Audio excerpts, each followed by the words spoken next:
Governor Rick Snyder says he does not condone the Republican conspiracy to rig the state house election in the 76th district. But the governor says it's also not his place to condemn actions taken by Speaker of the State House, Chase Bolger, and Grand Rapids Representative Roy Schmidt. WZZM 13's Phil Dawson is here to explain why not. Juliet, Governor Snyder says he is the executive branch of state government, and it's not up to him to criticize the legislative branch.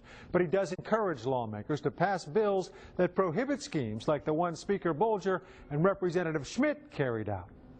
Efficiently, because my focus is more and better jobs for the citizens of Michigan. Michigan Governor Rick Snyder won't say much about the conspiracy led by Speaker of the House Chase Bolger to undermine the election in the 76th district of the legislature. I'm the executive branch. I'm staying focused on my duties, which are to focus on more and better jobs and a future for our kids. With Speaker of the House Bolger helping to call the shots, Grand Rapids Democrat Roy Schmidt switched his party affiliation to Republican minutes before the May filing deadline. And at the same time, he hired a 22-year-old unknown college student to lie about living in the district and file to replace him as a Democrat. It could have guaranteed Schmidt's re-election as a Republican, except the public found out. The candidate was going to lie in an affidavit about his residence. The Speaker knew this. Do you condone this?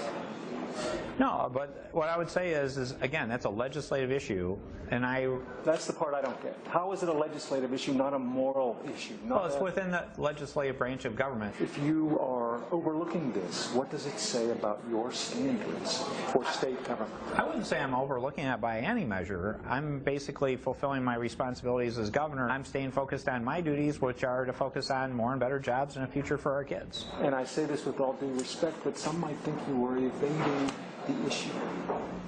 I've always stayed focused on the issues, and again, to the degree there are recommendations from the judicial branch, we're happy to look at them and work on them. I clearly support that because I think there are improvements to the system that can be made. Both Democrats and Republicans in the House have introduced bills that would make it harder for any future lawmakers to conspire to rig an election in the same way. Representative Schmidt and Speaker Bolger have, however, apologized but not followed suggestions to resign, and Bolger says he will not step down as Speaker of the House. You also learned more about how Schmidt timed the switch from Democrat to Republican. I did. It had to be done at the last minute to prevent Democrats from finding a bona fide candidate to replace him. So, according to an aide speaking on background, Schmidt met his two closest staff members at a lobbyist's office 10 minutes before the deadline and told them he was switching parties. One burst into tears, and the other, who'd been with him for 20 years, asked Representative Schmidt, "Why didn't you tell me?" And he says Schmidt answered, "I didn't trust you." Wow. That's telling. Representative Schmidt said that. All right. Thanks very much, Phil. Sure. A